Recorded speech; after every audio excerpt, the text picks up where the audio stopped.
Tara na.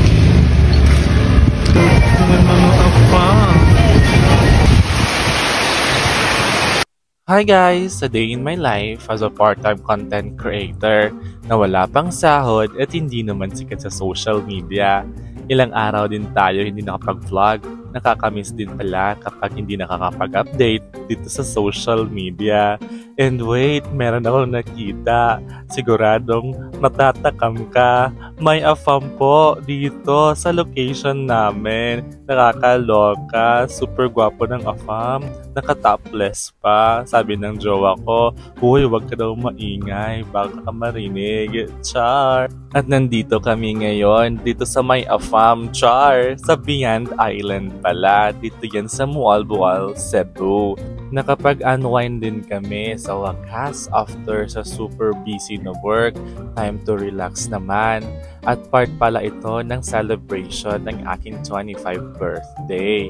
Pagbigyan nyo naman ako kasi dati-rate as in hindi ko kaya makapag out of town during my birthday or even after my birthday.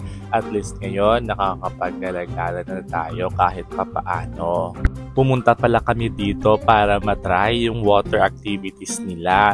Pero bago ang lahat, lumabas muna kami para makita yung buong place nila dito.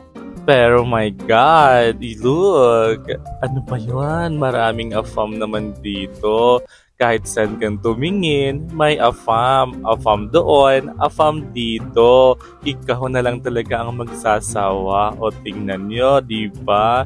Sabi ko naman sa inyo, super yummy ang mga afam. Char! O siya mga mi, bago pa tayo nakakuha ng afam for today's video, dito pala sa napuntahan namin sa Mualbual. Ito talaga yung hideout ng mga afam. As in, kabilaan ng makikita mo dito. Kasi dito sa Mualbual is an island na super maganda yung natural resources nila.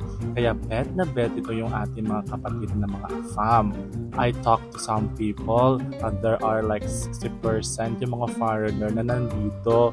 Iba ay nakapag-asawa na ng mga Pinoy or Pinay. Talagang matutuldukan na ang iyong paghihirap o mga utang sa buhay mga bes.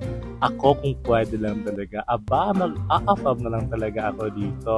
Sa Mualbual ako maghahanap. Tara, samahan nyo kami. Charing!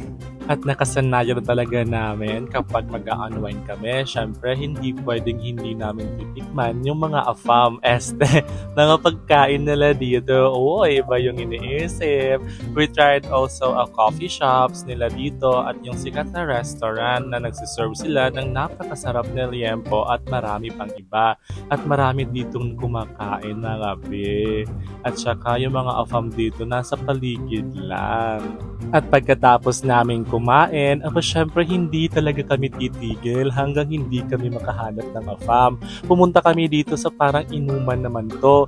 Hindi ko na alam kung anong pangalan nito. Nakalimutan ko na basta yung naisip ko lang o na-remember ko lang, marami mga afam dito. Tsaka kinantahan pala ako dito nila ng happy birthday song. Kasi yung boyfriend ko nag-request naman doon. At tsaka nakaka-flatter din, no? Kasi yung may isang afam doon na linebre talaga ako ng drinks. As in, yung afam na nasa gitna, siya yung nagbigay ng drinks sa akin as a birthday gift daw.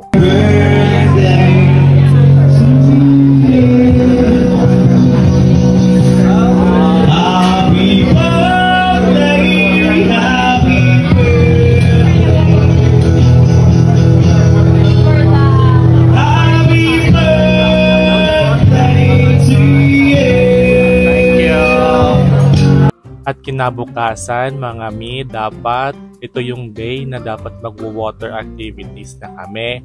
As in, na-cancelled yung activity namin ngayon kasi tumawag yung mga taga-canyoneering team na close daw sila kasi sa sama ng panahon. Sayang naman, as in, super ulan at hangin talaga.